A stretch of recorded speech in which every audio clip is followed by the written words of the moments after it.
streaming. I believe we have begun the live stream drip. Yo, what's up, man? Hey, hi. You're like, let's go, man. I'm like, yeah, let's do it. And you're like, wait, I'm not ready. I'm like, ready. well, it's too late. Ready. It's too late for that. Copy text. We need to open up Google Chrome. Yeah. If you guys are hopping in, if you guys are watching this stream after it's this live stream is over, thank you for tuning in. We're doing a podcast tonight. Obviously, this you can see by the sign here. It's the pre-show. We're doing our pre-show stuff, getting our notifications out, and getting ready for the actual episode to begin in a few minutes. But for now, stick with us, and we'll do some banter with the chat. I'm gonna send some notifications out right now. Yeah, I don't even have the chat up yet, so. You are not prepared. I thought I was.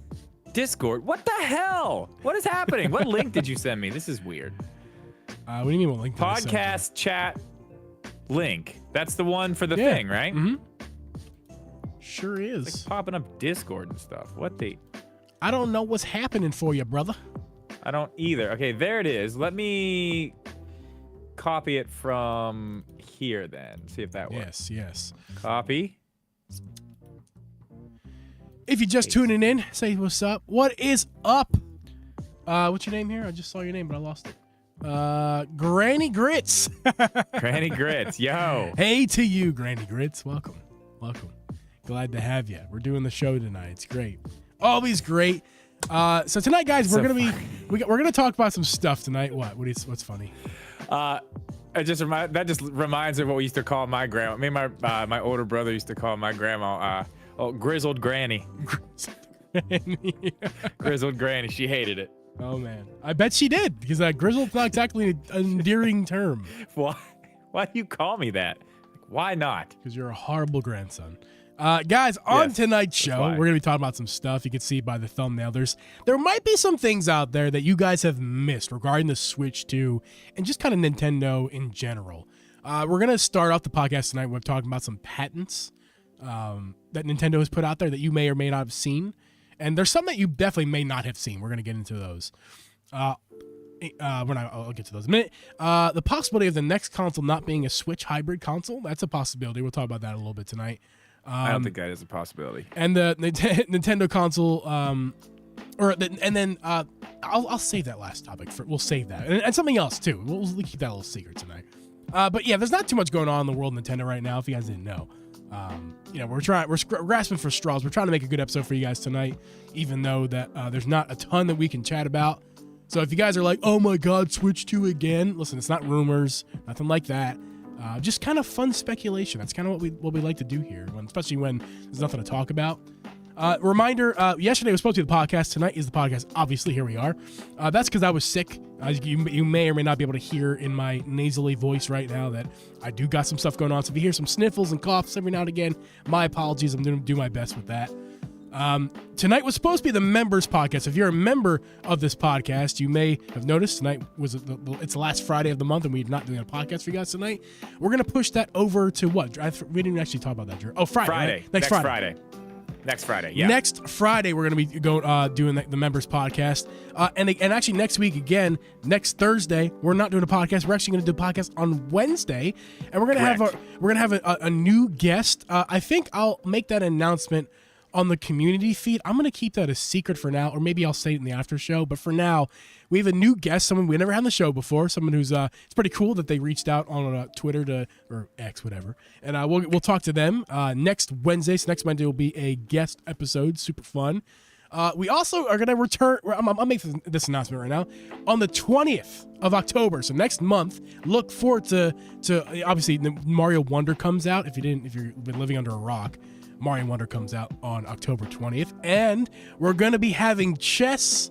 We've had him on the podcast before. Chess is an awesome Twitch streamer, a friend of both of ours, and we're going to have him on the podcast. I'm excited to have Chess back to talk about the Mario Wonder release. That's going to be really awesome. So thanks to Chess for coming on next month. We'll plug that every now and again. But again, next week we're going to keep that guest a secret because it's our first time we're having him on. I'll mention it tonight in the after show, probably if I remember, or I'll just keep it a secret until we do a community post. Either one. We'll leave the suspense. The suspense is killing me, Geeb. What does that make a boy? So you know what else? I realized yesterday is also coming out in October. Is it on the 20th too? Is it the same date? Spider-Man? It is the exact same day as Mario Wonder. Yep. I have to finish Miles Morales. It is such a quick game. That. You can finish that game in 10 hours from start to finish. I know. Well, here's the thing. I looked yesterday to see how far. I'm already 10 hours in. Yeah, but obviously I've been doing other stuff. Right. I am wondering if I should just restart it at this point. Yeah, I would say restart it on a new file and just focus on story. Don't touch anything else and just blow through it in 10 hours. Or just pick up where you were. Listen, the story is not exactly extensive. It's pretty easy to follow. I don't even remember what happened, though. They give you a recap. I remember, they give you a recap. Just watch the recap at the beginning of when you turn the game on. Don't they do that? Don't they do recaps? I think they do recaps. I swear the game gives recaps. I could have sworn. I don't think so. I don't know. Maybe. Making stuff up. I didn't see that last time I turned it on. What's up, Kenny? I'm thinking about just restarting. I'm not sure yet. I'm not sure. I need to get it done though. I want to get that one finished before Spider-Man 2, because man, Spider-Man. I'm pumped for Mario Wonder for sure. Like I'm gonna be playing that and Spider-Man 2, getting them both. I'm just gonna switch back and forth between the both of them. Yeah, I'm jealous. I can't play that game. No PS5. On the 20th, I'm just gonna be going back and forth between both. I'll definitely be making sure that I get all my work done for the week early in the week, so I have way more time for that. I'm considering streaming it when it comes out day one. Play for a while, and then do the podcast later that night. I think that would be not a bad idea. I think it'd be a good idea to start off streaming with a brand new game, hyped release and everything. We'll see. Yeah, we'll see about that. I agree. Promises. Either way, I'm gonna play it a lot on the release day. Faux show. What we got going on in here? Cool beans. I want to make sure I got all my stuff. If you guys don't mind, like the stream if you're hanging out. Got 5 of you hanging out with us right now. Please give a like on that stream. If we can get to 5 likes tonight, that'd be amazeballs. Amazing. It would be quite. Oh, Disney Speedstorm is free on. Yes, it is. Yes, it is. Free to play on Switch now. Was it a paid game before? I guess. Yeah, don't really care. I wonder if it's good. Listen. It's probably just another racer running at 30 FPS on the Switch. Not my thing. What if it's amazing though? Disney Plus is getting a price increase. Random thought, but true, Kenny. It's nearly doubling, which I thought we were going to get a price increase, but to double it like that is a bit drastic. I pay for it in the year. I pay for it a year subscription.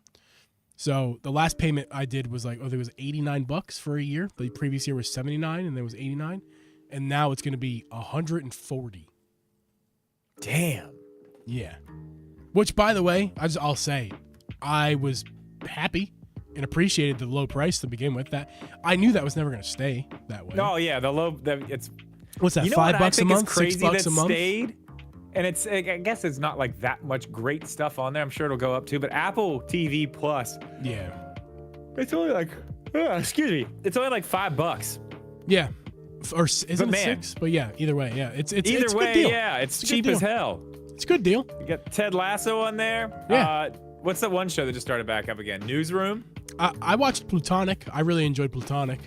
Oh, I did too. That was very good. Yeah. That was very good. What's the one with all the psychiatrists? I honestly that's the only two shows. Shrinking. The only two shows I've watched have been Ted Lasso and Platonic. I think I watched it was the Questlove movie, was that on, or documentary, was that on Apple? I have no idea. I think Questlove did a documentary. I think that was on Apple. Can't remember. That I don't know. I'm not sure. Game Pass? Game Pass is like a lot because it's $15 a month, so times that by 12 roughly. I don't know. I don't pay for Game Pass. Never have. I've only paid for it maybe 1 month, and then the rest have been the free trials. Yeah, I pay for it. I don't know what I pay though. It's like $15 or something like that. I don't know. I got all my stuff set up over here though. I got my racing wheel, and I have the Xbox set up over here with another TV and the pedals and another chair and a little table. I'm telling you, man, I'm ready. Because Forza Motorsports comes out in like 10 days.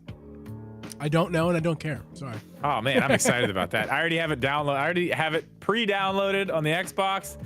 So when it does release, I'm ready to go. I'm excited about that one. Awesome, man. I was pumped for Forza Horizon 5, but it doesn't do very well with the wheel. For some reason, that game is just not made to play with a wheel. This one will be. This is like an actual sim racer. You know what I mean? Racer, yeah, for sure. What's up, Primitive Pug? How you doing? Anybody else lurking in the chat? What's up? How you doing? Thanks for tuning in. Yeah, how are you? How you doing? Hello.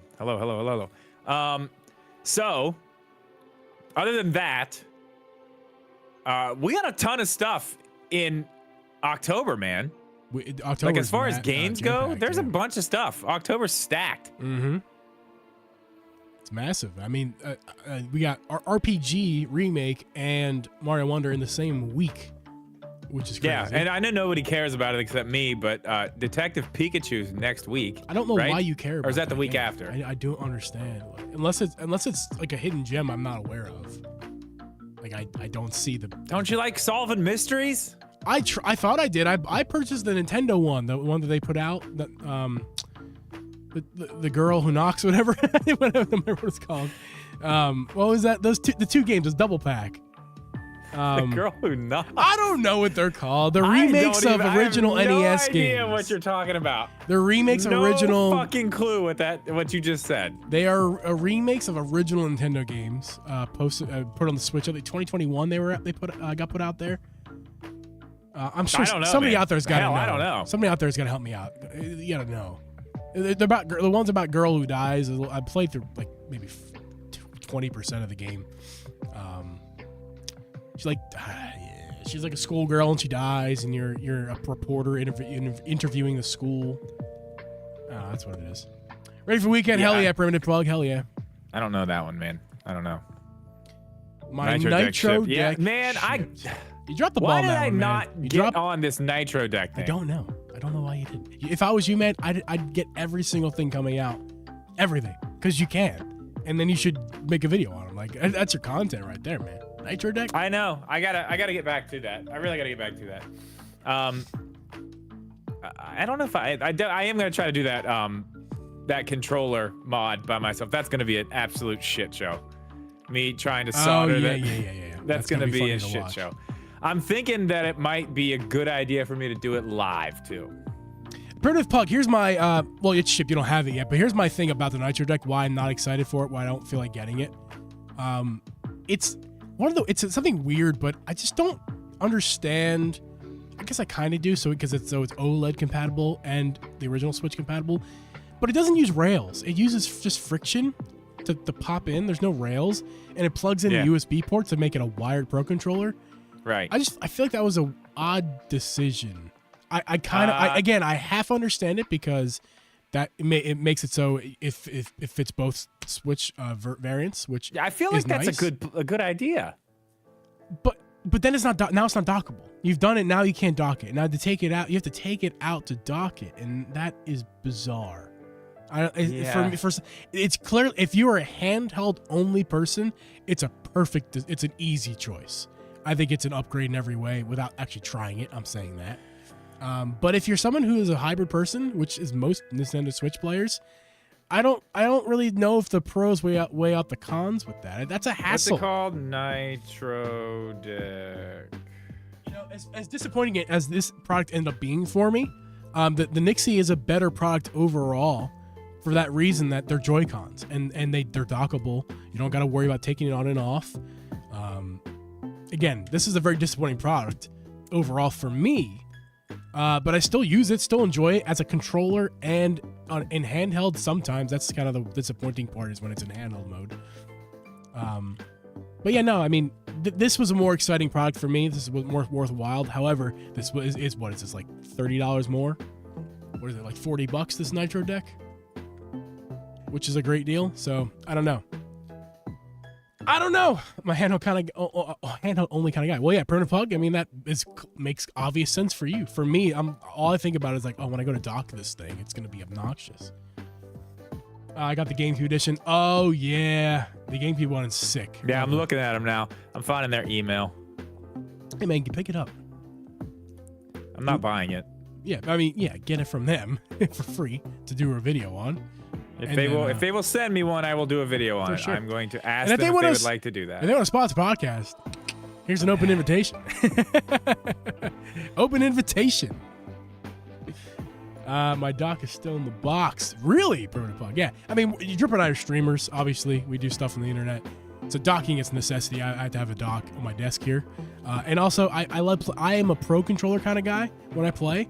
So I need to use the pro controller. And it's not, there's only one method that I know of besides tabletop to play with pro controller. And that's that thing that clicks to the controller and then clicks to your Switch. And you got it like a little screen situation on top of your, that's a cool option. I don't have that product. I wish I did, but I don't have it. It's cool. What is it? The fixture S1 or S2, depending on which Switch you're using. I would love to have that because I would use it all the time. Honestly, it's cool. I would have use it that anymore. I would use that over using my Satisfy grip because that's what I do these days when I go. I sound like a hypocrite when I say that because I did say I hate taking something off the docket, which is exactly what I do with my Satisfy grip. It's a little hypocritical there. Yeah, I sent my S2 that they sent me to Coco, I think. Nice. And the S1 went to somebody else. Yeah, so people are saying it makes it a similar size as Steam Deck, which I don't know why is a feature. I feel like that's like, oh, well, that sucks. Yeah, it looks like it's got the same. I'm looking at it now. It's got like the same back grips and the buttons back there. Yeah. I mean, the Satisfy grip for me, I like Joy-Con. I think it's a big caveat. If you're not a fan of Joy-Con, you're going to not want to use a Satisfy or Skull & Co grip. So I get that. But if you like the Joy-Con, like I like the Joy-Con and the way they feel and everything, I love using my Satisfy or Skull & Co. And I don't really care. And it keeps that small form factor, which is a benefit to me. I've got this email queued up here. I'm going to send it after the podcast. I'm not going to write it now, but I will write it after the podcast and see if they're willing to send over a review unit. If so, I'll do a video on it. Yeah. I should have done this when man, they were, oh my God, my Instagram, Facebook, everything. I got so many ads for that thing. I should have just hit them up the first time I saw it. Yeah. So I think we're gonna get this party started here, Drip. All right. Wait, what are we talking about first? I have the order pretty much in order there on the old set list. Talking about the patents. Okay, let's get this party started. I want to fade that music out, my dude. Excuse me. I'm going to remind you guys during the actual recording of the episode, but I'm going to remind you guys right now. Please, I don't ever ask for this, but we should ask for it all the fucking time. If you guys could, even if you only come in for our YouTube live streams, I'm going to ask you a favor, all of you guys in the chat. This is a big favor for us. If you would not mind, please going to Apple Podcasts or Spotify or wherever, however you rate podcasts, the audio podcast. Leave us a review and make it 5 stars or don't put anything there. If you're only going to put 4 stars, don't do one. It's only worth it. Every podcast I hear, I listen to a lot of podcasts. They all say the same thing because it's not, you're not helping if you're putting a 4 star. So if you want to help us and you want to do us a favor and you also enjoy the content, most importantly, please leave us a 5-star review and just say some funny stuff. I don't know. Maybe we'll pick a random person who leaves a review and gives them a $10 eShop gift card one day. I don't know. Am I baiting you? Maybe we will. Am I baiting you having no money in my bank and couldn't even afford to do that right now if I wanted to? Yes. I have a $10 bill. I can make that happen. I can make that happen. Hey, RDH96. Yes. The Ronin grip. Yes. That's another email I need to send, but yes, I do plan on trying to get one of those. I would love to. Semi-early to check it out. Yeah. But yeah. So please go to Apple Podcasts, Spotify, wherever you want to leave a review, preferably on Apple, because I do believe Apple is like the main hub for podcasts in the world. So if you want to leave us a review, Apple has the most impact. So please go to Apple Podcasts, leave us a review. Helps us out a ton. I think we only have a few right now. So if you want to leave, and one's negative because I told people to put a mask on one time. Sorry. Go fuck yourself. You liberal asshole. My God. I know. How dare I care about my sister's well-being? So let's what do a this. Jerk. You and your masks. I know. Let's do I this. can't believe you. You're so awful. I can't believe you even exist on this planet. I know. I'm terrible. Good golly. Let's do this. This podcast was brought to you by Uncle Geeb Productions. Hey guys, and welcome everyone to the Drip and Geeb podcast. I'm your sniffly host, Uncle Geeb, and with me is Hoster Media Gaming. We record this podcast live every Thursday at 8 p.m. Eastern Standard Time.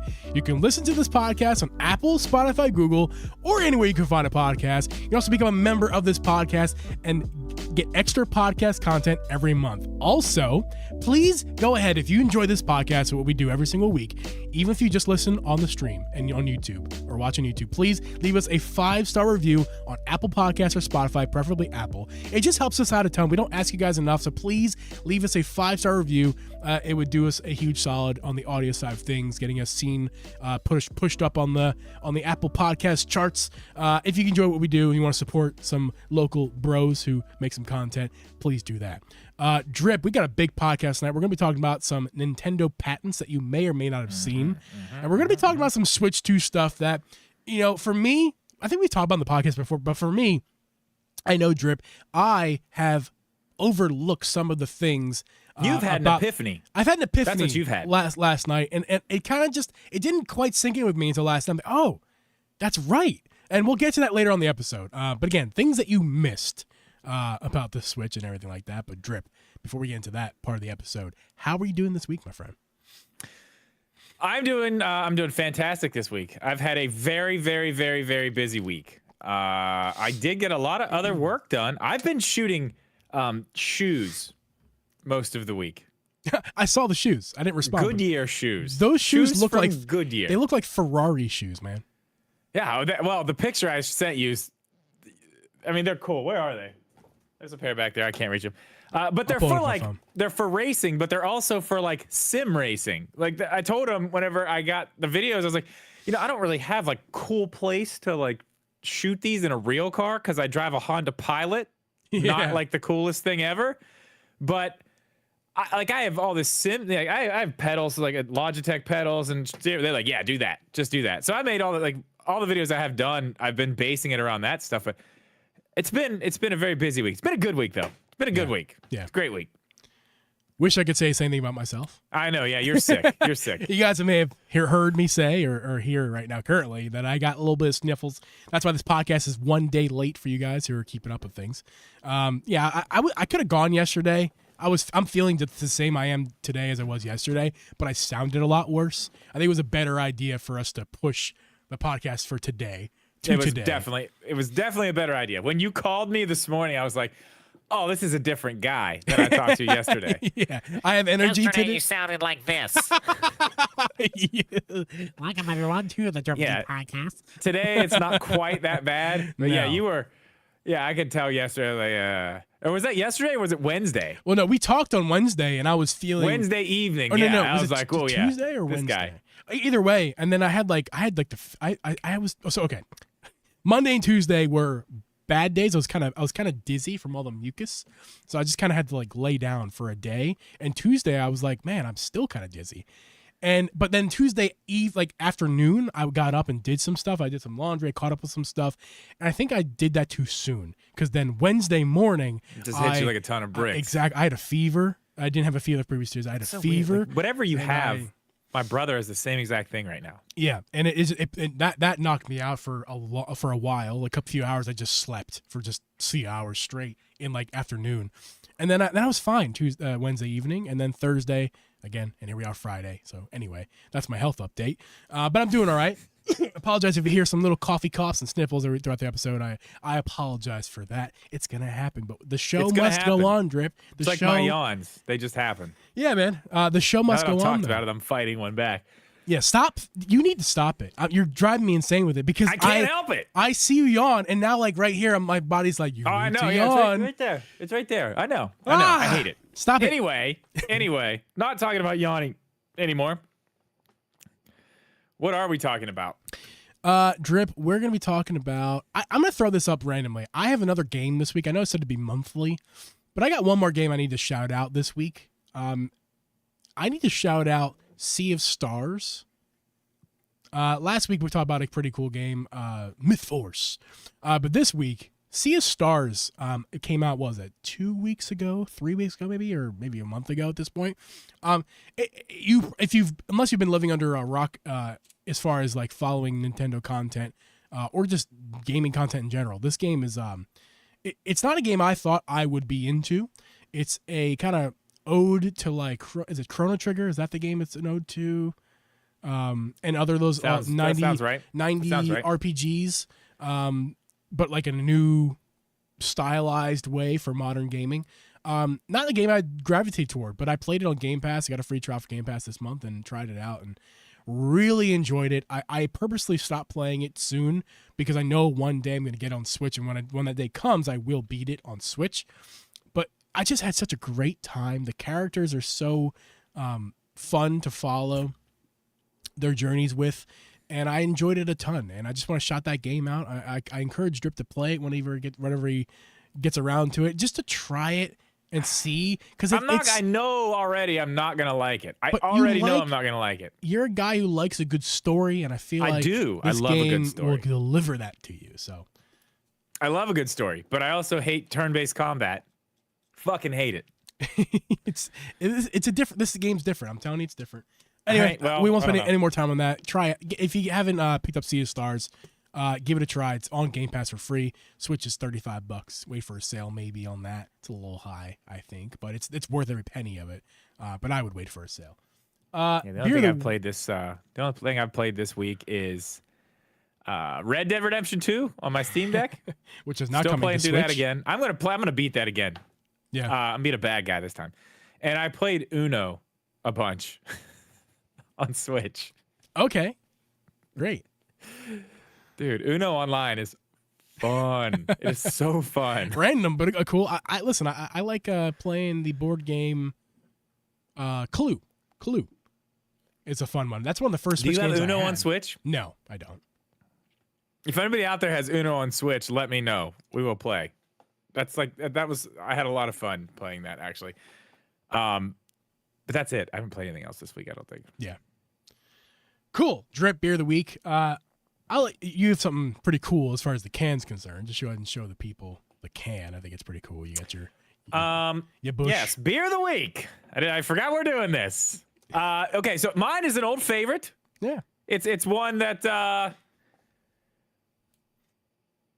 sound effects aren't working. I just realized. Oh, that's a shame. Hold on. My sound effects are working. There it is. There it is. Oh, love that little cello solo. All right. Yeah, I'll be very quick with mine. Mine's an oldie but a goodie. It's a classic. It's my favorite. You're gonna have a really hard time seeing this. So Yeah. put your face very close to your phone or walk up to your TV. But I have Bush Light. Mm-hmm. But we have our seasonal camouflage cans. Are you gonna show them? I'm showing them.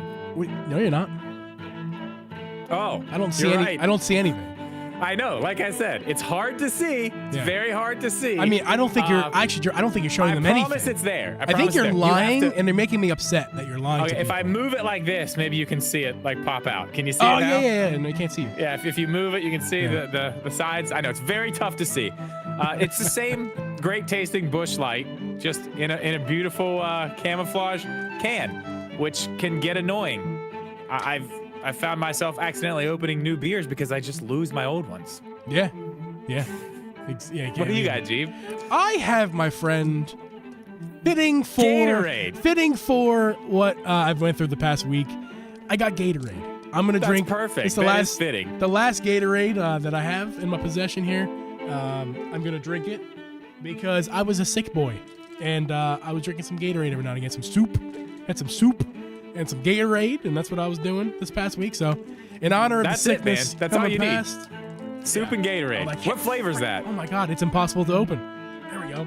What flavor is that? Excuse me. It is Frost. It's the Frost kind. Riptide Rush. It's purple. Ooh, a little Riptide Rush. Look out. We actually Mystic bought these Mountain Blueberry. We bought these Gatorades on Friday morning on our way to Indiana for our Greta Van Fleet experience. That was yeah. fun. Saw the pictures. Looked like you guys had fun. Yeah, it was a good time. Really good time. They put on a good show, as expected. And they did it great. But and by the way, I did not pick up the sickness from them, ironically, from the show. I picked it up from Mrs. Geeb and her being a kindergarten teacher, and brought something home last Thursday or Wednesday, whenever it was. So that's where this came from, not from the show. Just FYI. Yeah. Anyway, there we go. We've stalled enough drip. Oh, this is so good, by the way. These are so good. Oh yeah. Well, I've had that. It is so good. You're right. So podcast.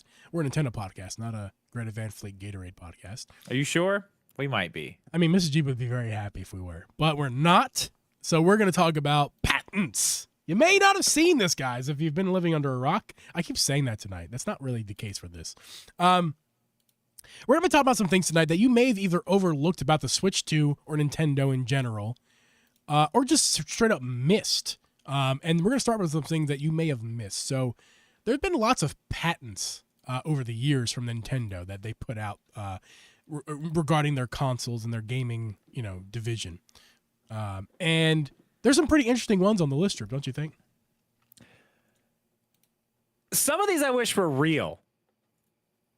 Some of them I'm why in the hell? Why is this even a thing? Well, I'm just saying, actually, we had them. Some of them are very cool. Some of them are stupid. Some of them make absolutely no sense. Some of these I look at and I'm like, what purpose does that even serve?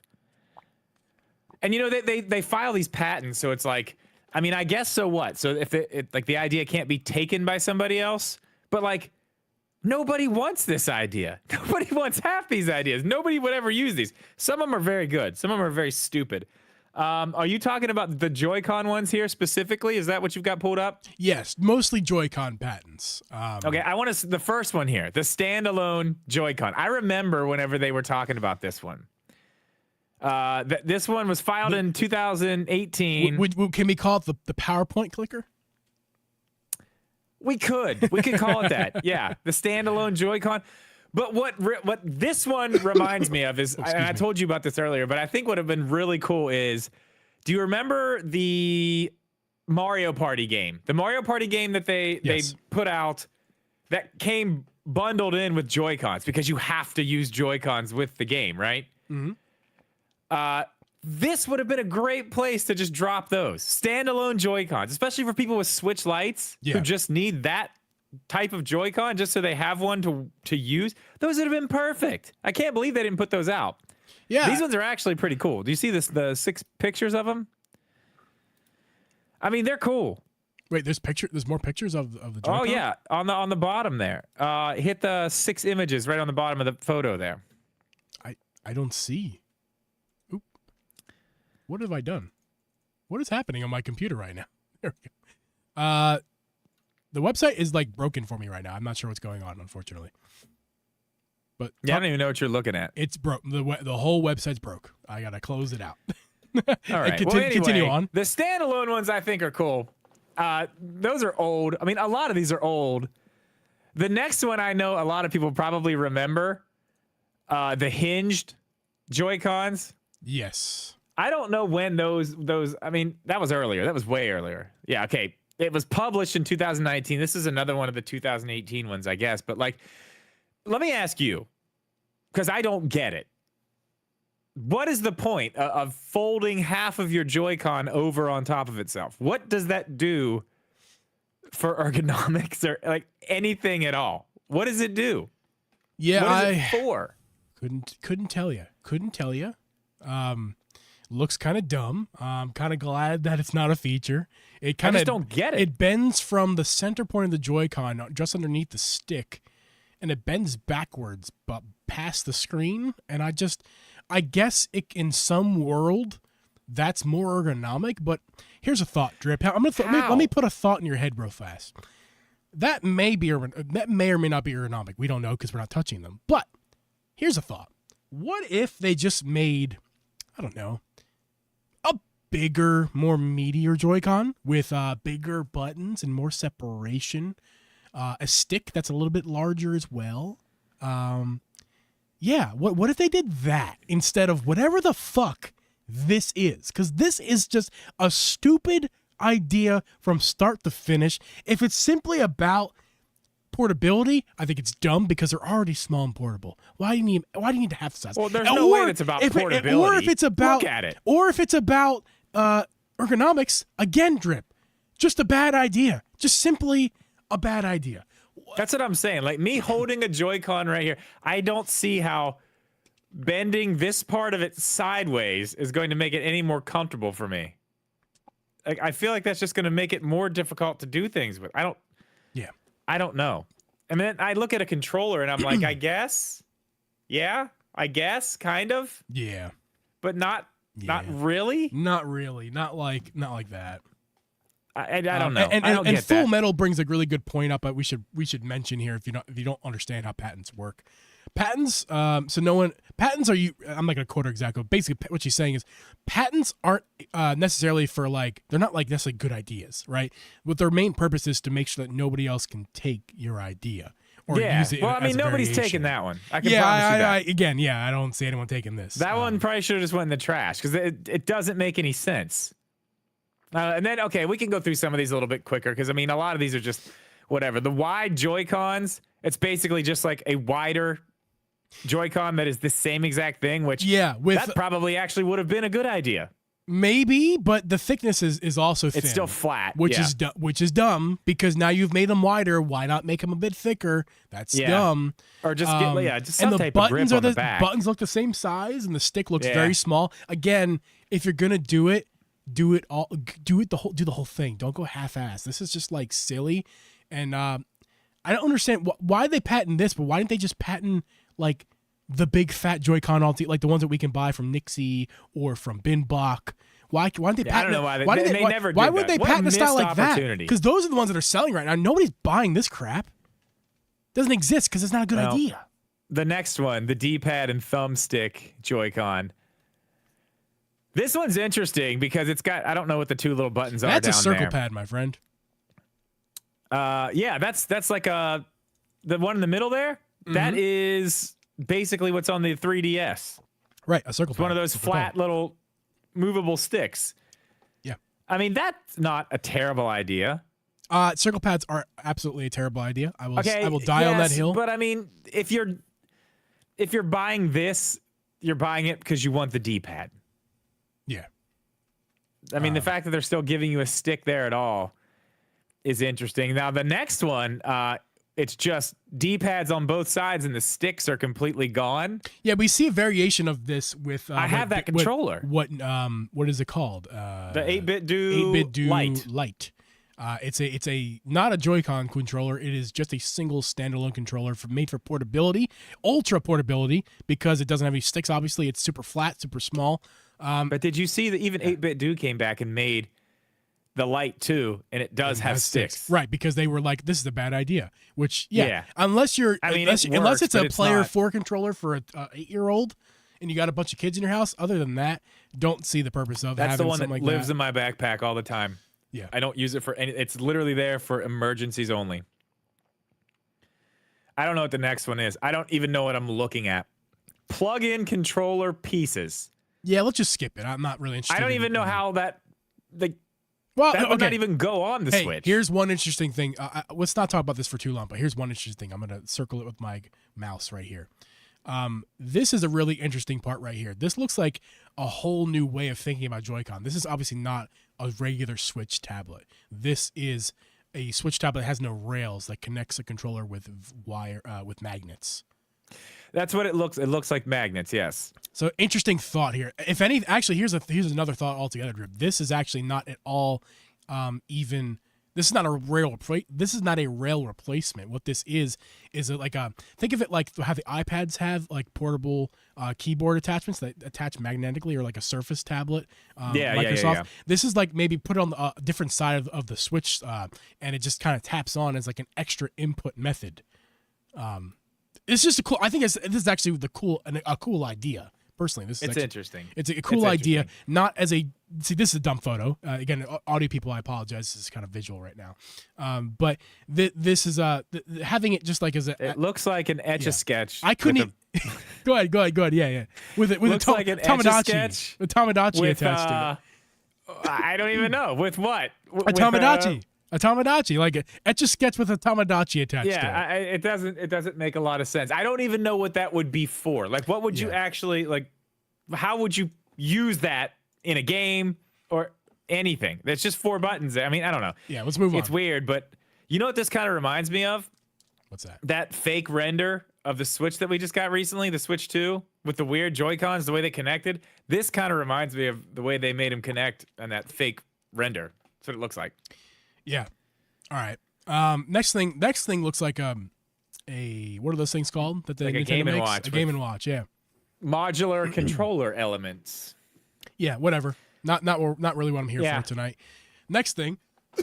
Excuse me. I apologize. A Joy-Con that has a stylus attached to it. Yeah, it's not even a Joy-Con really though. All it is just a little thing that comes down the side. What are those things called? A rail, a Joy-Con rail. Not rail. Yeah, the little the wrist strap. A wrist strap. Yeah. The that wrist has strap. the stylus attached to it. Yeah, I mean that's that is what it is. Yes, that would have been a cool little accessory that you could buy for $5 or whatever. I mean, I don't know that many people who would need it. Mario Maker would have benefited from that probably. No, I think that's a product that should have been made personally, because why the hell not? This one especially. This is not like a super weird thing, and this, especially at the time, like when Mario Maker came out, that would have probably been something that sold a lot. Yeah. Well, Drip, we showed you that list because I thought it was interesting, but there's a few that I want to highlight that we did not see in that list.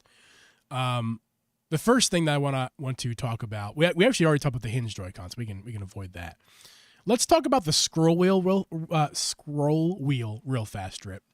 I have not seen that. I still don't believe you that that's a thing. But we saw it on YouTube. It's a thing. I thought it was a newer patent. Apparently, it's not. It's a very old patent. But basically, the concept is the bumper buttons on your Joy-Con or controller in general. The bumper buttons, so like that would be the R1, L1 if you're a PlayStation user. Those buttons are basically mouse. But this if you guys use a mouse, which like a scroll wheel, you probably should in this day and age, a scroll wheel on your mouse. But so the buttons are a hybrid button and a scroll wheel, which would make for an interesting gimmick. Not something that I think should be anywhere on a Nintendo console anymore. I think Nintendo has passed the gimmicks, personally. I could see that actually being useful for things, as long as it's still click too. Like it's still a usable button, but you can also. I think that would actually be pretty cool. If it locks honestly. if it locks out of scrolling and you can turn on the lock on and off the lock, I think that'd be a fun feature. But to really kind of the last thing I want to do, we've talked about this in the past in the podcast, but the last thing I want them to do is distract from the next console release with a gimmick. I think the next console needs to have no gimmicks. Don't distract from what they're gonna what the goal is. The goal it's Nintendo, man, is a powerful console that competes with the likes of the other consoles out there. That's what they need to focus on. You can always release another Joy-Con with those bumpers on it later. You can release. That's the benefit of having a Switch hybrid tablet like it is with the Joy-Con the way it is, because you can put accessories out there that are the gimmicks later on.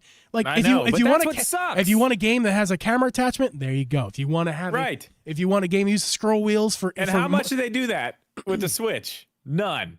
Yeah, exactly. That was like the huge thing when we saw what it was finally. Yeah. The fact that the controllers came off, everybody online that does that type of stuff was like, oh yeah, GameCube controller, 64 controller, like all the renders with all these weird crazy controllers, and we got absolutely none of them. Not from Nintendo. We got the GameCube ones from 2 other companies later on, 6 years later. Yeah. It's just, I don't know, man. I don't trust them when it comes to stuff like that anymore. They used to do all that stuff. They used to do all the fun stuff, all the extra this and that, and they just stopped. Yeah. It's a bit silly that I'm holding these third-party Joy-Con that are GameCube controllers that Nintendo just could have did themselves and did it way better. So yeah. Here's the thing that I don't know. I mean, here's the patent. That whole thing is what it is. I don't know. Yeah. Here's the patent that I think is the most intriguing one. Very recent one. Excuse me. Sorry. Not Hall effect sticks, but Nintendo's variation of Hall effect sticks. Basically using magnets in their own Joy-Con. Drip, I think you're gonna, not that we disagree, but I think that you have a more positive outlook. I don't have a negative outlook. I don't know. What are your thoughts on the next console, especially with all the controversy that Nintendo has, the lawsuits they've had to go through regarding the stick drift on Joy-Con? How ballsy would it be to just to never make a revision on the Switch and just make the next console have no drift problems whatsoever, and that whole thing? Well, I think, okay, I'll start with the second part of that. You can't go back now. You can't go back. You can't go back and say, oh yeah, we messed up. You can't say you messed up. No, you can't. There's too much stuff going on. You can't. You just put out the fires and you keep moving forward, or else you're gonna lose a bunch of money. They're fixing them. It's a terrible situation. I haven't had a lot of problem with it. Yeah. But I know people do. I'm not saying it's not a thing. I know it's a thing. But in that situation, you can't go back. You got to hold your ground on that. Like, nope, we'll fix them if they're broke, but not our fault. It's not our fault. The fact that they're doing something about it, and this is kind of weird too, because I said when we first started talking about all the Hall effect sticks and all that stuff, I remember saying, I think we asked, like, who's going to do it first? Who's going to put it in their controller first? And I think you said it'll be Nintendo, and I said, no way, they won't do it. They won't do it. I mean, it looks like they're doing it. Yeah. It looks like they're doing it. It's showing it right here. I'm looking at it, and there's kind of two of them. Figure 6 is the one that I'm like, okay, that's definitely for a Joy-Con. Figure 4 looks like it's more for a controller. Like, it's got a big box on the bottom. There's a lot of room in there. But the other one, Figure 6 is flat. What do you different. I don't know what you're referencing. What are you referencing? I'm looking at I'm looking at the whole rundown of the patent. Where I'll tell you what. I can give that to you. Can you give it Do you to not me? have it? No, I guess not. I don't know where it went. But continue on. You sent me something, and I found it in there. Here, for some reason I'm not finding it. it. There it is. Appreciate it. Go ahead. Figure 4 is the one you can see. Clearly, it's flat. That is made for a Joy-Con, 100%. Because that's the big issue they had. A lot of people are like, oh, it's dust, it's this, it's that. It's not the dust. It's the fact that they're so thin and so small. They have that metal backing on them. You know what I mean? Yeah. If you've ever opened up the stick and looked at one of these things, on the back of them, there's a metal plate that's kind of connected to the sides, and everything pushes down on that. So especially when kids are forcing down on their sticks, I've watched my 7-year-old do it. I watched her destroy a stick. I had to open up her old Switch Lite and put new sticks in it because she absolutely trashed them with 43 hours of Pokemon Shield. Completely just trashed one of them. But you can see it when you take it out. It's bubbled out on the bottom. They can't read because everything is down there, and everything it's supposed to be touching has been pushed so far out that all the readings get messed up because it's not reading correctly. That's the problem with the Joy-Cons. That's why it's such a big problem in Joy-Cons. And I think, I don't know. In a controller, yeah, sure, why not? Whatever. But like, the Joy-Cons need it. They need it. I mean, if they're going to do it, this is definitely the place to put the effort in to make it work. So, I mean, it's cool. I'm glad they're doing it. Yeah. You can't go back and fix the Switch now, though. You got to do it on the next thing, which makes me think that the next Joy-Cons will be at least slightly different looking. Maybe shaped. Yeah. But I don't know. I have concerns, Drip. We talked about this in the pre-show. I'm not catching off guard with this. I have concerns about adding Hall effect sticks to the next Switch. I have not. This is all my personal experiences. I'm not coming after. If you have a different experience, that's your experience out there. I've had a negative experience with Hall effect sticks, and I'll start here with my Nixies. While I do really like them still to this day, I do acknowledge the issues I have with it. There's plenty of issues I have with it. The main issue I have with it is the fact that my Hall effect sticks out of the box have been drifting. Now, hold on. On this specific controller. Yeah. And hold on. So when I say drifting, it did start with just like weird drifting, right? It was like, oh my God, like it's literally drifting. And I recalibrated and it was fine. The issue is turned from being a drifting issue to more of like it freaks the hell out.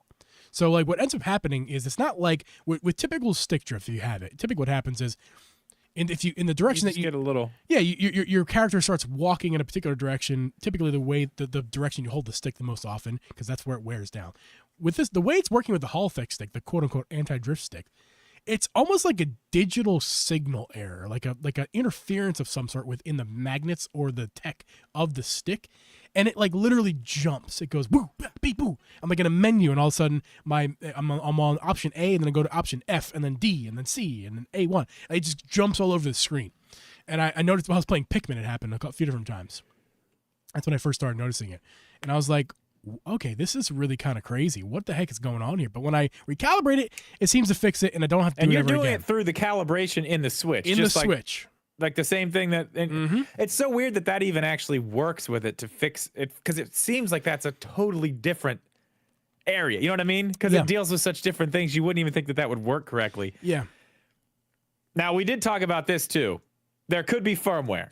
And you said you looked. There might be some firmware that might fix that problem. I never even thought about looking up firmware for the thing, and it's very possible that there is an issue with the firmware, and it just needs a little either fresh install or a reinstall or an upgrade. And Nixie on the website does have firmware for the Wizard, so I did download it. I'll mess with it later. Got to plug it in the computer and do all that.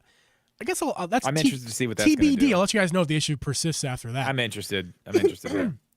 Excuse me, because otherwise I really do like this controller, especially with these octagonal gates. I really and I mean, I'll say like all the pro controllers, the actual full controllers that I have with Hall effect sticks, they're fine.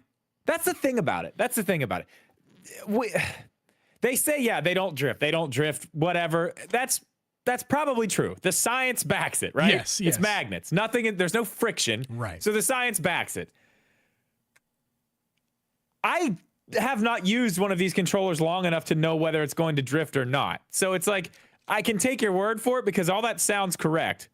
But I mean, as far as like the stick itself goes, it just feels like another stick. I don't know. So my issue with the Hall effect stick craze right now we're going through in gaming is it's a marketing tool, and they're making you think, the uninformed consumer, when you hear Hall effect, you think, oh, that means the sticks are great.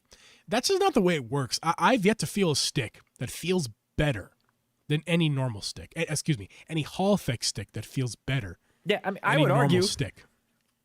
These on this controller, my Hex gaming controller, these sticks feel better than Hall effect sticks. These are great. These are fantastic. These might be like, and they're not. They're regular sticks. They're not Hall effect I think sticks. there's a reason why we've stuck with the same tech for as long as we have, and Hall effect has been left in the past, because I think it's not necessarily that it's better. There are other issues associated with Hall effect that you're not seeing out there, because all the marketing, everyone's being sponsored by a company with a controller that has Hall effect sticks. Let's just be honest about that. All these videos on YouTube, most of them are either got sent for free or they're being sponsored and being paid to say certain things about these controllers. There are plenty out there that have their free opinion out there. Like my video, for example, my opinion was super positive with that controller because I was very excited to have it. I wasn't paid. I actually paid $70 for this controller like everybody else. But it was positive because I was excited for the controller, and it took a little bit longer for me to realize the issues I had with it. So there's plenty of people out there right now who are making reviews like that for this controller as well. But what I'm trying to get at here is that the marketing is telling you it's got Hall effect sticks, no drift sticks, to make you think that they're flawless sticks, and that could be the farthest thing from the truth. There is this, if anything, my controller is an example of how how Hall effect sticks can be, or how they can have flaws. I apologize, I got sick brain still. I got you. But what you're saying is they bring a whole new set of problems. Well, it's a whole different basket of problems that these things could have. Yeah, they're not going to drift per se the way that they used to drift, but there's so many digital things that could go wrong inside of them that you don't even think of. You're like, oh no, Hall effect. That means they're perfect. That means no problems. It just means they're not going to have that specific set of problems. Or drip. It not necessarily digital, because and again, I don't even know if this is a digital issue, but maybe not digital, but also my other example I've had with Hall effect sticks that I own are the ones that you gave to me when I was over at your place. Yeah, I don't like those. I don't like those. What are they called? What are they called again? For the Gully kit. The Gully kit, and they're no very drift stiff. sticks. They're They stiff. They don't stiff. feel, guys. I can't tell you again how excited I was to throw these into my Joy-Con. I really was. Just like almost excited I was for these Nixies, because Hall Effect was intriguing to me until I really had some bad experiences with it, and they feel like garbage. Like they feel worse than any. They're crunchy in some places. They're too. crunchy. They are stiff. They have no. And I gave They have no travel. The stick itself, like the part you touch, is like a different kind of stick than the regular Joy-Con one, and you can't even put you can't put the same kind of stick covers on. I use stick covers with all my controllers, and you can't put the stick covers, the Joy-Con stick covers, on those sticks These because they stick fall covers off. on your controllers, are they shaped like kittens? I didn't say kittens. They're shaped like kittens. Maybe. Oh yeah, I see what you're saying. Or are they paw prints? Do you have the paw print ones? I do the paw print ones. Yeah, sorry. No, man, I use the Skull and Co ones because they're the best ones on the market. No, those ones are good. It's because they're thin on the bottom part, and they don't actually mess with the travel with the stick. All the other ones do. Yeah. The Skull and Co ones are the only ones I've found that actually don't. Yeah. But you're right. They're not good. No. And I gave you, because those are the ones I gave you. I had 2 pairs of them here. I had the first set, the original set, which I still have in a box somewhere in here. They're somewhere here. I still have those here. I haven't used them because when I took them out, I was holding it. I was like, ooh, feels weird. I don't know. And then they sent what they told me was a new upgraded version. Like I guess the other ones had a little bit of problem where the little cover connected to the top part of the stick wasn't quite covering everything. Right. And I guess they fixed that and a few other little things. And those are the ones I gave you. And you're telling me they still have all those problems. Well, no, I think the cover is fixed. They definitely make it. The cover cover whole is thing. fixed, yeah, but it's that still, doesn't. but That was just aesthetic. It doesn't affect anything. well, no, it doesn't until you get a bunch of crap in there because it's not covered up. Yeah, but I mean, it's gonna get in there anyway. Those covers are flimsy. They're actually way worse quality than the regular Joy-Con covers. The Joy-Con ones are still flimsy, but they're definitely a firmer rubber. Where the ones on the goalie kits are like almost like paper. It's so thin, it's like paper. Like you could blow on it and push that cover off. But I think the bigger issue is, like, let's say there's a spill, and not that the Joy-Cons are water resistant at all. But those covers do provide some protection to where it can wick like a splash, not like a splash. submersion. Yeah, a splash. Absolutely, I'm talking about a splash. So that if it's splashed, it can kind of wick right off with that cover there. Just wicks it off. Where if there's a hole in the cover, it's going straight through the cover directly into the circuit boards, and you're broken. So that's the main thing I think there's an issue with. Yeah, those aren't good. So, but yeah, those are my two experiences. Wrap this whole thing up, you asked me the question. In my opinion, yes, this is much needed in the Joy-Cons. If they're going to stick with the Joy-Con style, and we're going to have this type of thing where it needs to be kind of a flatter thing, they had big problems in design, and they are still trying to fix it quietly. So yeah, I mean, this is the way to go. We've seen, at least we know this. Whether Hall Effect is great, revolutionary or not, we're going to have to wait and see how these controllers perform over time. I don't think we've given this technology enough time right now to really see how it's going to do in today's gaming anyway. I mean, we've seen these in some Sega Saturn controller or something had these in it a long time ago, something like that. Yeah. It's a long time ago. But I don't know. This will fix their problem. Yes. Their problem is it's a small area. It needs that friction. Kids are smashing down so hard that they're pushing the area of the surface that it's supposed to have the friction on down. It's messing everything up. This will fix that problem. Yeah. So I think as long as they don't feel like shit like the Golly Kit ones, yeah, I mean, yes, all about it. Yeah. You know what else I'm all about, Drip? Tell me, Geeb, what are you all about? Leaf and bed gardening, coaching, and consulting partner. Drip, of course, Leaf in Bed. This is our last little ditty with Leaf in Bed. So, guys, links are down below in the description if you guys want to get in bed with Leaf in Bed. Not an official thing. It is now. New tagline. Love it. Get in bed with Leaf in Bed. It's my sister's company. Support their company. So, guys, we spent a lot of time. It's the ew in the chat. We spent a lot of time with our devices here. We are on our computers with our Switch, or playing our Switch tablets, playing our PlayStation not portable, whatever that thing's called. The new, we're looking at screen. Portal. We're playing our screens all day, man. We're on our phones. We are. We're on our computers at work, and we come home and play our game systems. We're watching TV. We're doing that all day.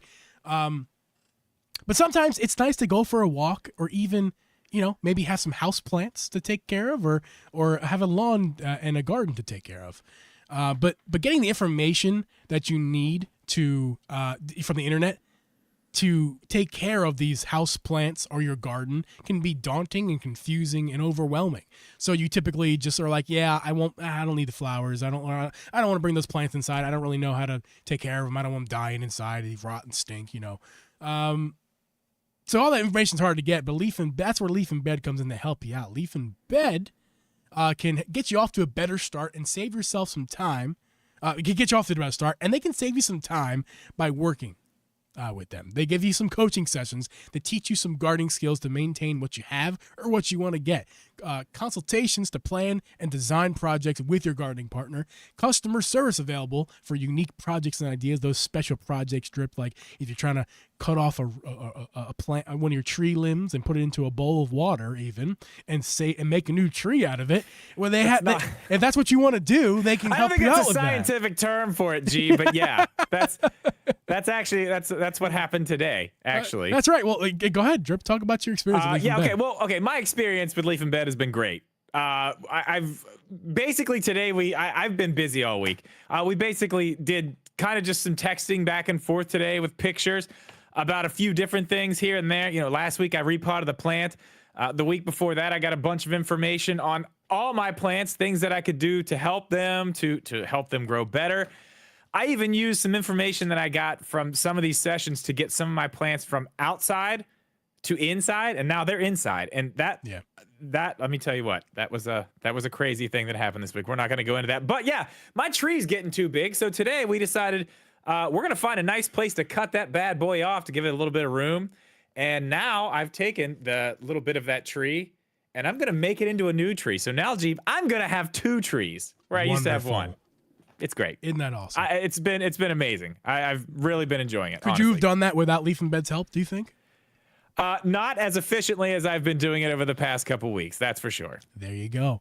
I could have maybe figured it out, but as you said, finding this stuff online is a pain in the ass, to be honest. Yeah.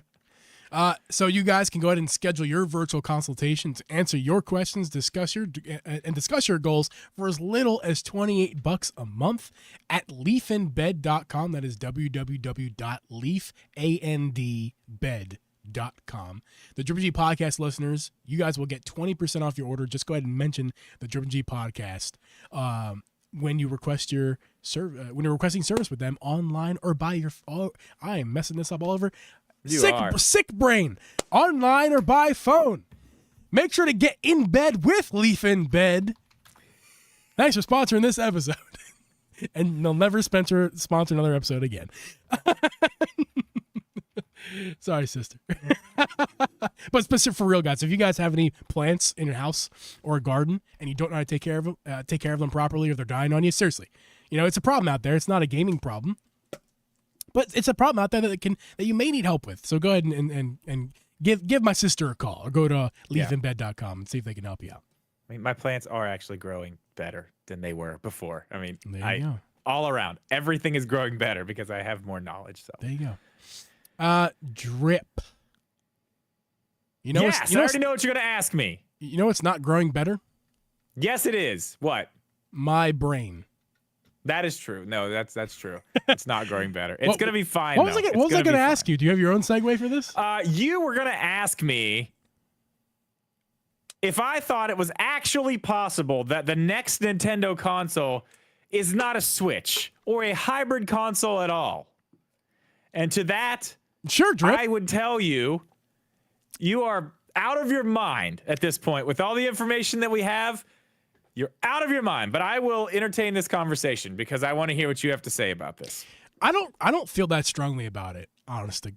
Like that it is a hybrid? I believe strongly it is a hybrid, but here's what I do want to kind of talk about with you real fast. Okay. Do you think the next Switch will have 2 units to start? Now, I'm not talking about a Switch Lite and a Switch tablet. You mean like a Xbox Series S and an Xbox Series X? Precisely. Okay, but in what way? I want to know what way are you feeling about this? Are you feeling more of the power, or maybe just features? Yes. To which one? Both. So you think one will have more power and more features, and the other will have less? I don't think they're going to go less power. There's going to be one power. that I think they're Drip. If we're going off of my great idea, right? Here's my back that with the Wii U Switch episode we made a few months back. Yeah. Here's a possibility we could see. We could see sold separately the Switch 2 Pro tablet with DLSS, comes with a regular dock and everything, and then we can see the second version of it that's not an add-on. It can be played on its own, or it can be played in addition with the next Switch. So that, and you can pay, they're not necessarily different price tiers. Let's say the Switch 2 with regular dock, non-upscaling dock, can be $399. And then the Switch, the Switch 2U, as we'll call it, that is a dock-only device that can be paired with. I'm making this up on the fly. But let me tell you all the things you're saying right now, and I understand where you're going with this and trying to find a way where there's 2 different ones. But everything you just said right there, every single bit of it, sounds exactly like the explanation of what the Wii U was. It sounds like a new piece that goes with the Switch. Sounds very confusing. Yeah, let's just axe that altogether. That's never going to happen. But do you see what I'm saying? Yeah, I do. That's why I think that sounds so confusing, and it sounds exactly like what happened with the Wii U. Yeah, everyone thought it was an accessory for the Wii. So this conversation is going to be turned into exactly why they will not do another weird, confusing thing, and will exactly put out a hybrid console. Well, I want to go with what you're saying though. Now, I don't. There are several different ways where they could put out 2. They could go.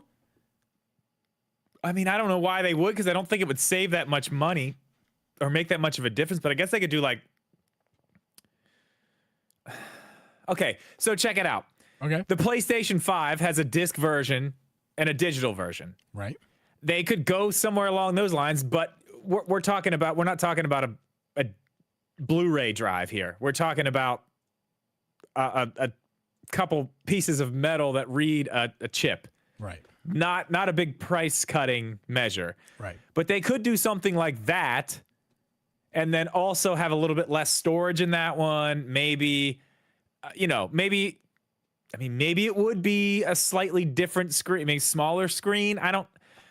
Then you're getting into Switch Lite territory though, and then it's like we're confusing people again. I don't know. I don't think. Okay, that's probably not the way to go. No, the way to go is to have one console that is a hybrid console. And so you've talked yourself out of your whole argument already. I'll be honest. I'm not even sure why I put this in our notes, and I don't know why. I think this is one of our grasping of things to talk about tonight, and I think just being honest, and I think this is something we should just forget we ever talked about and move on to the next thing. Because I think you're sick, and you made a set list that you don't remember making.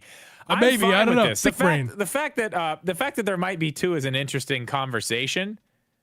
Yeah, honestly, I think it will be 1. I don't think they're going to go there. It's interesting because as we have it right now, we have 2. We have the Switch Lite and we have the Switch regular. We have 3. Well, ignoring the Switch OLED because it's basically the same thing. But it's not. Screen. They sell them separate. They're 2 different price points. Yeah, it's a different screen though. It's not as big a difference as it's lacking an entire feature that is the main feature of the generation. Right. Well, I mean, it is lacking a feature. The OLED screen. The other one is, and it costs $50 less. Okay, so if you want to play semantics, out there. If you want to play semantics, sure. There's 3 versions.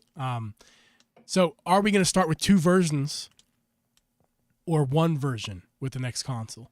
And I'd say we go with 1. I think it's 1. For the sake of the argument, we'll just pretend, just entertain me, pretend that the OLED is the same thing as the regular Switch, just for this conversation's sake. It's going to make it confusing. Because are we going to get 2 consoles, meaning the Switch Lite and regular Switch, but the second version of them, next generation? Or are we going to get 1 console and they're going to forego the Switch Lite altogether, forego that idea of handheld only? For now. Or forever. I don't think they'll do forever. It didn't sell like crazy, but it sold well. It still sold well. And I mean, that having that extra option, that's the thing, man. That's why they put it out. Yeah. Smaller kids, like both my kids got Switch Lites. I mean, my 7-year-old has moved up to an OLED at this point. But, she showed me that she likes to play it. She takes care of it. Yeah. It's like, okay, you want a bigger screen. We can make that happen. It's fine.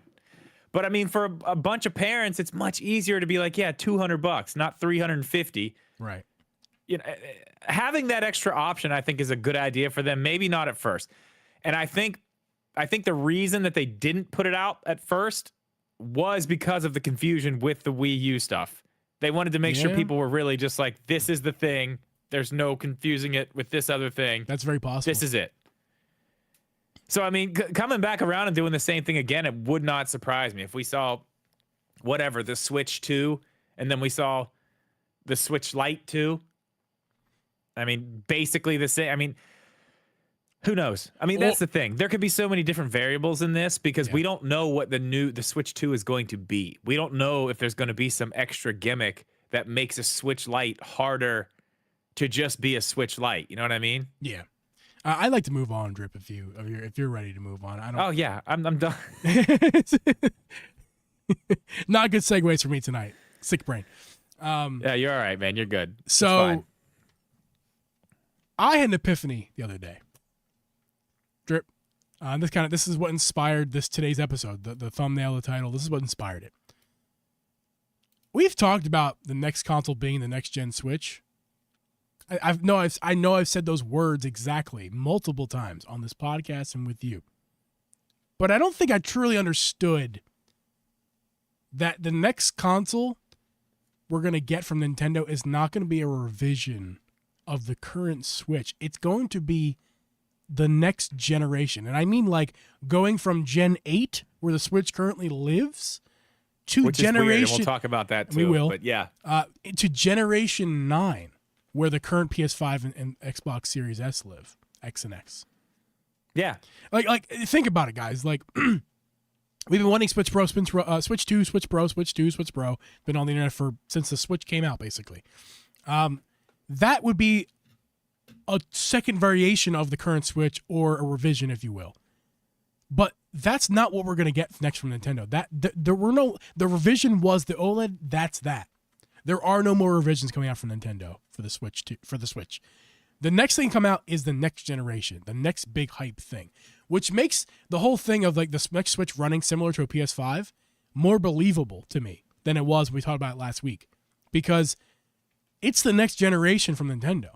It needs to be more powerful and different. A Switch revision doesn't need to be a Switch Pro level. Or, excuse me. The Switch we're way beyond a revision. It doesn't need to be PS5 level if it's just a revision. I think it's crazy that you're just now like, oh my God.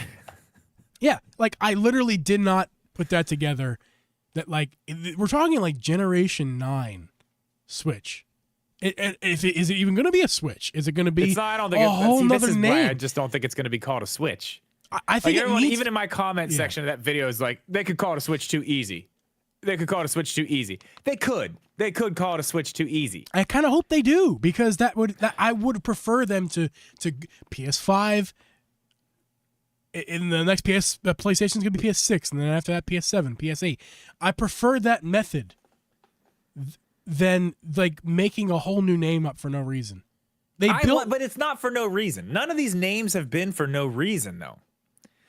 I mean, we had the Nintendo Entertainment System. Give me one good reason why the Wii U is named the Wii U. Go. I will tell you. I will tell you I said exactly a good. why it's Give me a called good reason. I will tell you. I don't know if it's a good reason, but I will tell you the reason. I know don't why. know if it's a good reason. I know why, but give me a good I reason. mean, the Super Nintendo was literally a souped-up version. It was a 16-bit version of the 8-bit Nintendo. Yeah, fantastic Super name. Nintendo. The best name they've ever done. Yes, that was great. The GameCube. I mean, come on, look at the thing. It was shaped like a cube. Duh. So easy. Perfect. It's a cube that plays games. Yeah. That was dumb. The Wii. The Wii was called the Wii because of the style of games it had on it, the style of controllers it had. It was accessible to everyone. It was for people to play together. It was for you. We. Us. Oh, no, we. Right. Yeah. Now, the Wii U was supposed to go back and get the hardcore gamers back. So it's like, we do play together. But this, this whole thing, this is about you. So it's the Wii U. The absolute dumbest. I mean, yeah, they got into the weeds. They got into the fucking weeds on that. There's no question. Cap off, besides how bad that console was in general, mistakes they made, that was one of the biggest mistakes they made. Yeah, I mean, Reggie had like a whole speech about the thing. I don't remember it, but like, if you need a whole E3 speech that year, he had a whole speech about, yeah. If you need to explain it that much, it's not a good name. It's not a good name. Which is the exact reason why I think the next Switch should just be the Switch 2 or Super Switch, and the Switch name lives on for that exact reason that we never need to go through this again. We don't need the Switch U, the Switch 2, or the Wii U. We don't need dumb names like that anymore. But Like, what we if it was don't just a need it. completely different name? The brand because it made sense with whatever it had hold on, extra that it does. Think about this. The best name they ever had, the Super Nintendo. Why was that the best name they ever had? Well, first of all, it's cool. It's fun to say. But second, they had a brand and they were selling you the brand. The brand was Nintendo. And this is the Super Nintendo. You thought Nintendo was awesome? Here's the Super Nintendo. That's why it was such a brilliant name, because the name to begin with was just their company name, Nintendo. The next thing, the Super Nintendo. Brilliant. The Switch can be the new not that the Nintendo needs to be rebranded to the Switch. Like, I'm not suggesting rename the company to Switch. I'm saying for their console series, the Switch like is the PlayStation. name. Exactly. Like that the is Sony PlayStation. That the is Nintendo the Switch. brand. I get what you mean. Yeah. That is, if they don't do that, it's dumb. It's a dumb choice. It could be a good name. I'm not saying they can't come up with another good name. If they stick with the hybrid system, you're right. It's a very viable way to go about it, because it does keep things simple enough. And if you're going to keep the switching, the hybrid thing, yeah, I mean, we haven't seen them do that yet, but it's a possibility that they could actually do it this time. And I mean, who knows? We've talked about this too. Let's go here. Now let's say we have the Nintendo Switch, just like we have the Sony PlayStation or the, whatever. Xbox is kind of weird with it. They have the Xbox brand, but they do it different. That's whatever. I mean, They do different to the ground, because that's where the company's see how going. they're doing. But okay, Xbox, not the brand. but if they do keep that Switch branding and just start putting numbers behind it, that really does open up the window for them to make that just one of the things that they have. You know what I mean? We've talked about this. Like, what if Nintendo goes back into just the home console and they can actually do games that were more powerful? It's kind of hard to do that, though, because they've already taken two divisions, the handheld developers and the console developers, and brought them into the same place. Yeah. So it's kind of hard to do that. But if you give the Switch that, I don't know. There's so many ways they could go with it. I'm afraid the Switch 2 is just not Nintendo enough. And I know that sounds dumb. But Yeah, it's the not. Super Nintendo is, though. Oh, excuse me, Super Switch is. Super Switch would be sweet. Like, if we're going for names that I want, Then that is at the top of the list. You do then run into the problem what they had with the Super Nintendo. Like, what do you call the next thing? Well, you just rename it all together. Or they did do it smartly, where they were like, well, it's the N64, Nintendo 64, because it's 64 bits. That's the console. So not that they could really do that again, because how many bits would it be? 1 million bits? How many The bits are Super console these Switch? days? And then the Super Duper Switch. Super duper. I recognize that as a problem going forward, But then instead of having creative names and rebranding the console every generation, just keep the Switch brand the name, but then come up with fun names to go next to the Switch every time. If they're so against the number system, if they're so against it, then just do that. We can't do that. We can't. We did that once, remember? We did the Nintendo Wii, and then we did the Nintendo Wii U. More of a reason that the answer is to keep the Switch branding and go to the number system. Just Switch 2. Easy, simple, easy breezy color girl. Cover girl, not color girl. Close. Joke rude. Let's be honest. Let's be honest. I am the joke. I'm here as a joke. I'm not real. I don't know, man. It's very, very, very difficult to know what to do. Yeah. Because they really did. I mean, they messed it up so bad with the Wii U. Mm-hmm. They messed it up so bad. I'm sure they're scared to death. I mean, they probably have a gigantic wall of names with red lines going to each one. But this could happen if we call it this. They might think that. And then there's this problem. And if we do that, who knows what they're going to think this is. I'm sure they're scared to death because they had this thing completely. It's a huge hit. 125, 130 million units sold. And then they messed the name up and messed the brand, messed the marketing up again. I'm sure this is like the scariest thing they've ever done as a company. It's got to be. Yeah. It's got to be up there. Yep. There's no way. They probably have double the people they normally have on this shit right now. That's probably why it hasn't come out. That's probably why we're still waiting. we don't know what to call it. We're afraid. They shouldn't be, because it's obvious. The answer is to go with the Switch again. Super Switch would be badass. Switch 2 makes more sense. Go with the Switch 2. Think about the Super Switch. It's not a hard decision. I hope that's the least of their worries is the name. But it's a funny thought to think about. I guarantee they're really worried about it. Honestly, I guarantee they are. They have to be. After the Wii U stuff, they got to be. They absolutely have to be.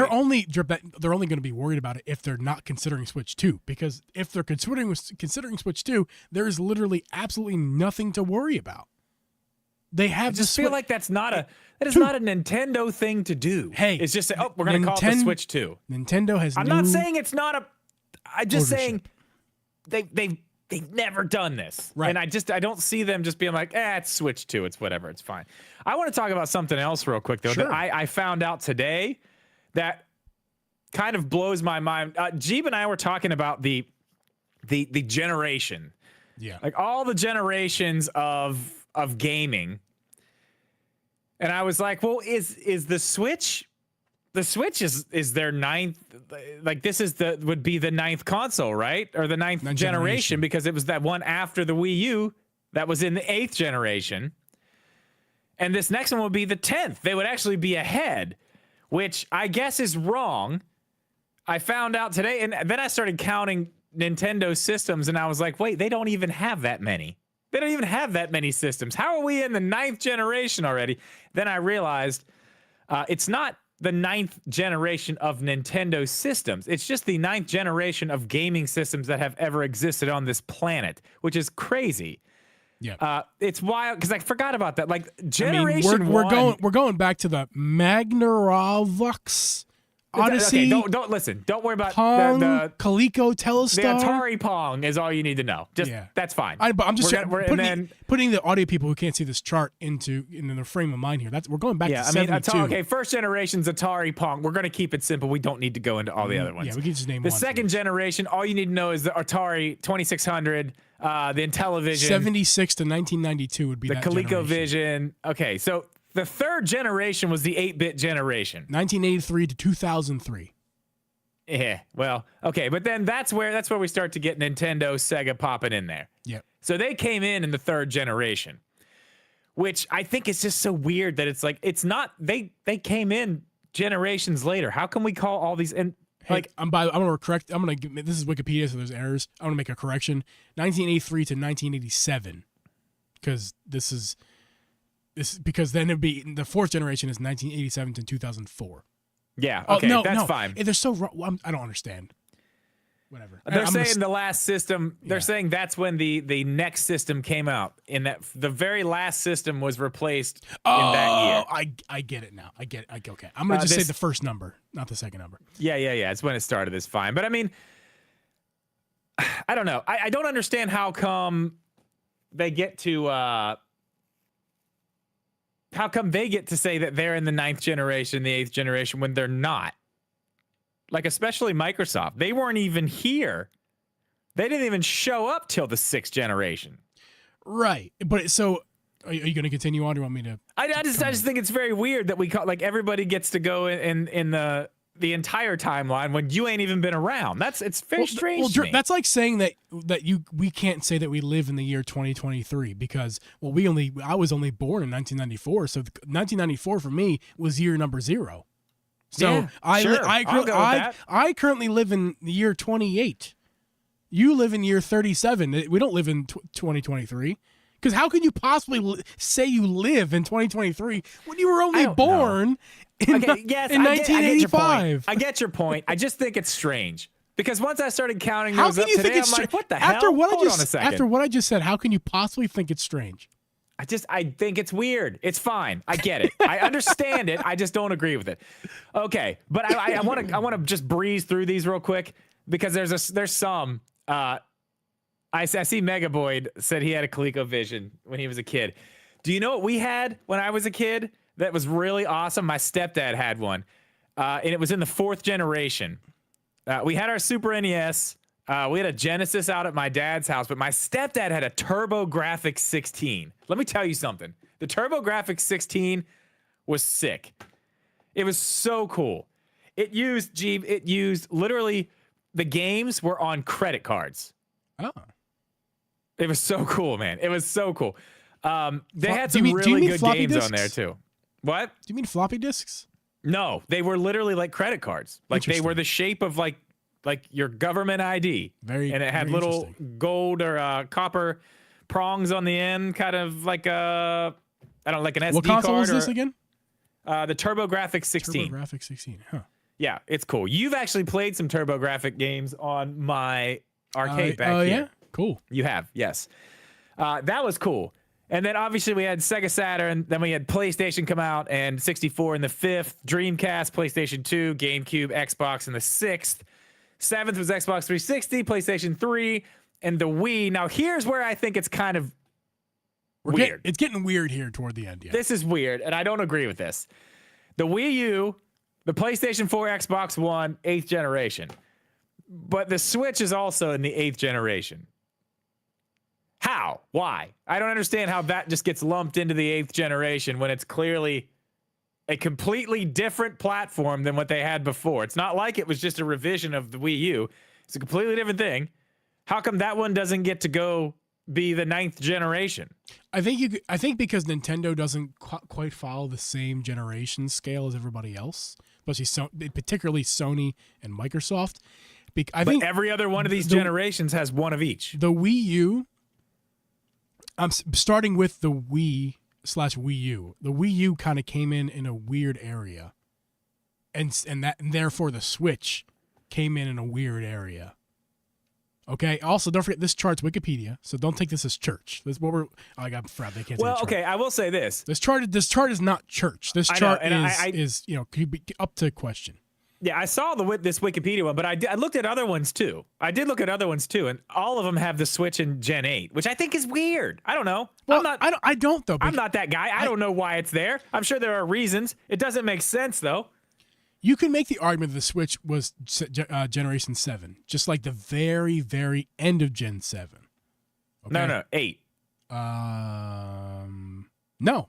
According to this chart, 7. Because Generation 7 ended around 2017. The 7th generation is Wii, PlayStation 3, Xbox 360.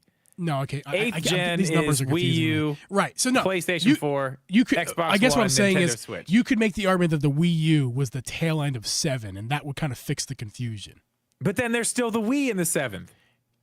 Yeah, because the Wii came out in the beginning of Generation 7, and the Wii U came out in the When end did the of Wii U Gen come 7. out? It was 2006, right? I You're I asking the believe wrong it was person. 2006. I believe you. Sounds about right. Yeah, November 19th, 2006. Oh my god, yes. it's my birthday. Oh my god. Oh my god. Oh my god.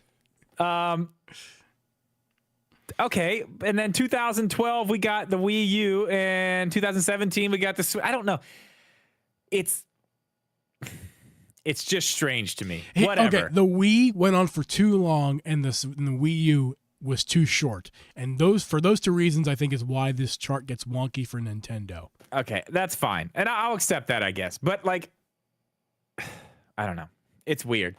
I guess it would make sense though. If we just kind of going back to the beginning of the conversation and what you said, like your epiphany last night, like, oh yeah, like we are going into the next generation and this thing's going to look, Xbox Series X level, PlayStation 5 level. We're going to get that type of at least visuals from it, hopefully.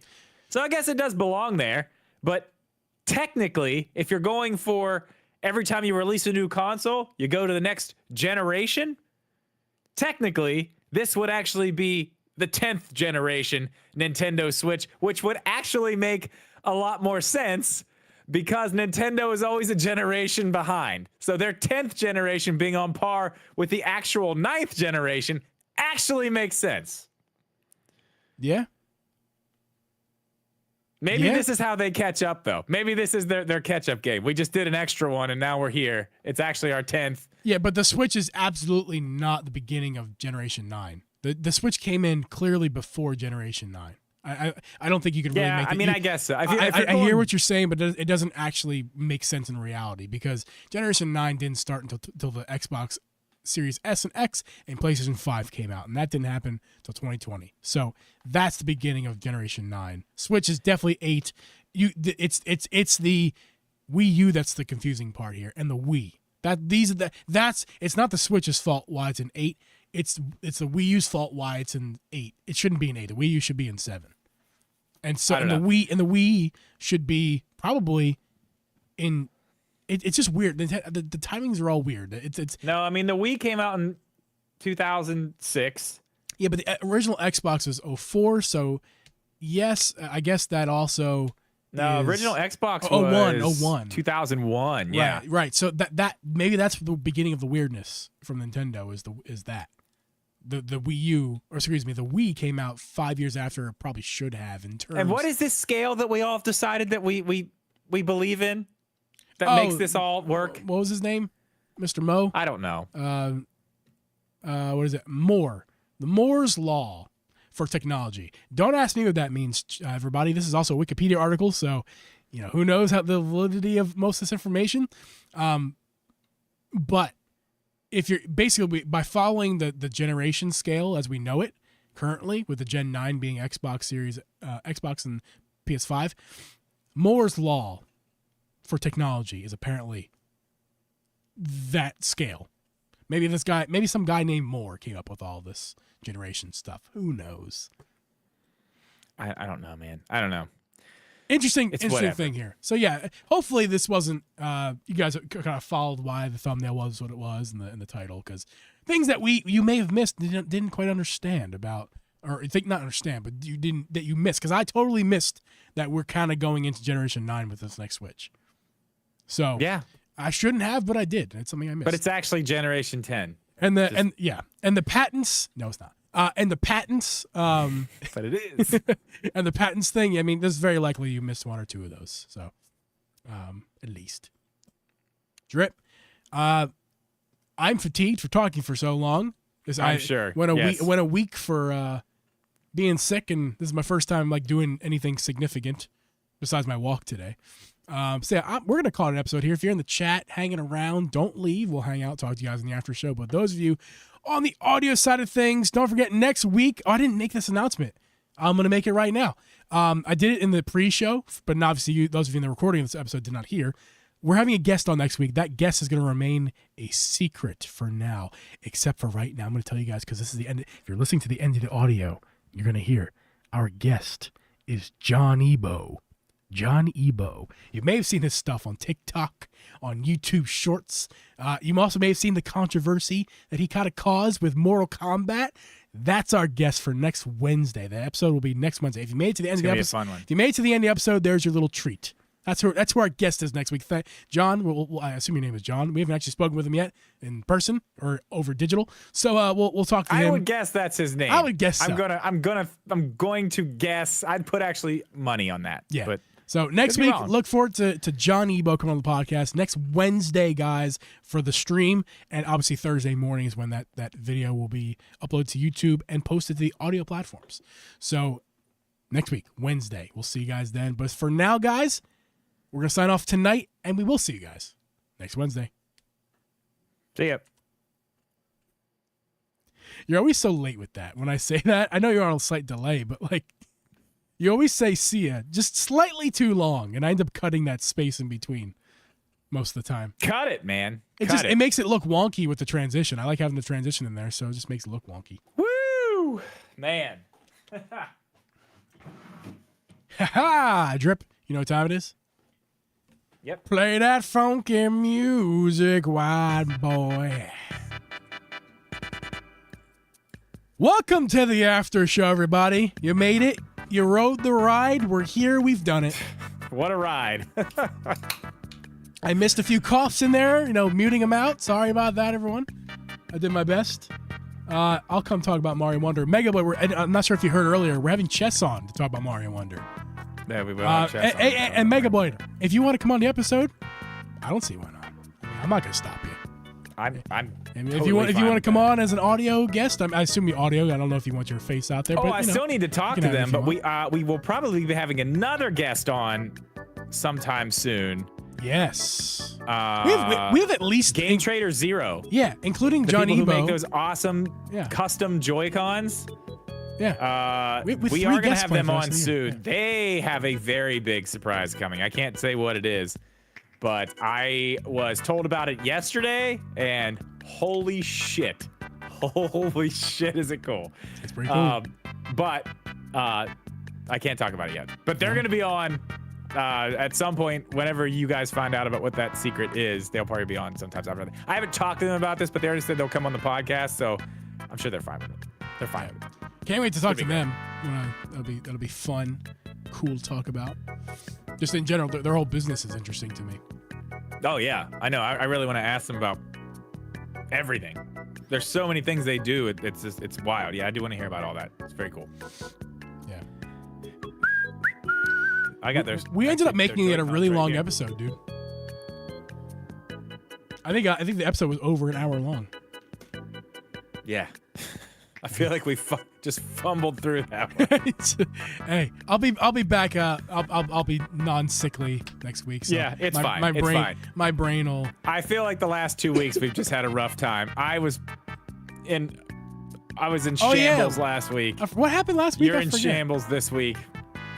I don't know, man. I didn't get enough sleep the night before. Oh yeah. I was tired. Right. I feel like I was maybe sick. I don't know what the hell's wrong with me. Maybe hungover? I don't know. All bad things. All bad things. Oh, congratulations, Mega Boy. I know you were looking for a new position. I think it was in the same company, but yeah, congratulations for your new dibs. Yeah, thank you guys for hanging out. We got 13 likes. If we get to 15 before we end this live stream, that'd be fantastical. It would be. It would be. Yeah, I got a lot of nothing, Drip. I'm done. Yeah, I mean, listen, we can call it an evening. It's fine. Yeah, I don't know. What are you gonna do after this? You gonna sleep? Eat a sandwich. No, I'm good. I'm not like sleepy tired. I'm just like, my if you can't hear it, my voice is definitely taking its toll. So I would like to stop talking a lot. That'd be that. Yeah. So not talk a lot. If you're implying what I think you're implying, I'd probably be down. Okay. I'm implying play some Fortnite. Yeah. Oh, I thought you were. Oh, that makes it very awkward. What I thought you were talking about. Oh. I thought we were gonna do what we do every Friday night. Wait, what do we? Wait. Oh, don't tell the people. It's our little secret. Oh God. Oh dear Lord. I have to go. I'm embarrassed. Oh my God. Giants Dodgers game starts in a half hour. Wait, Mega Boy, I kind of just put this together. They fired your boy Gabe Kapler. He's not your boy, but Gabe Kapler, like the manager, like they didn't even wait to the end of the year. I wonder what he fucking did. He must have said something bad. Because like the year's almost over. They did the same thing to a guy in NASCAR. Yeah, but in baseball, that's weird. Baseball that you just that's wait. very weird. They NASCAR's fired the weird driver too? mid. Oh, it's crazy. Like they were in the playoffs. He was eliminated from the playoffs. There's like 3 races left, and they were like, "We're good." Like, no, we're good. Wow. Yeah, that's very weird. I feel like It baseball. was actually in trucks though. It was in trucks. You can fire baseball manager. I mean, it happens all the time in mid-season, but typically it happens early season or like maybe just. We're almost in October, man. The season is over in a couple days. It's literally the end of the year. The last week is upon us right now. Look what Moran just put in the chat. Milan just said Uncle Chris is drinking your beer. Milan. Oh, Milan. Milan. Milan. Actually, Milan. Uncle Chris Milan. is drinking your beer. He must have saw the can. He must see the can. What can? Oh yeah. How does he even see this? He must have very good eyes. Milan has very good eyes. What's up, Milan? How you doing? Yeah. Let's go play some Ford. Drip. On the screen. Let's go play some Ford. I'm done. My voice is done. All right, you're good, man. You're good. We'll be back next week. Yeah. Johnny strong. Ebo. Be fun. And we're gonna have stuff to talk about. And we'll play a game with him. Oh yeah. I'm gonna try to find something to make him do. I don't know what. Well, let's not scare off our new friend too fast. I'm gonna scare. Oh, I'm scaring him. I'm gonna go dig deep in all his videos and find something. I'm gonna find something like personal that he likes. Yeah. And do something special like that. I don't know what yet, but it's gonna be cool. Yeah. Appreciate you guys hanging out this week. It's as always. It's great fun. Hopefully, there's a new console so we can maybe get to monetization sometime soon. That'd be great. Yeah, I should put a video out on my second channel. You should like almost 150 subscribers over there. You're doing your thing, man. I only put one video up. Hey, you did your thing. That's what I mean. I know, the next one. I already have the next one. I just need to do it. Yeah. I filmed the second one, but it's outdated now. I need to do a recap. Yeah. But I have a better idea. Anyway, it doesn't matter. We're getting out of here. Goodbye, everybody. Thanks for hanging out. We'll see you next week. We love you all. Good night.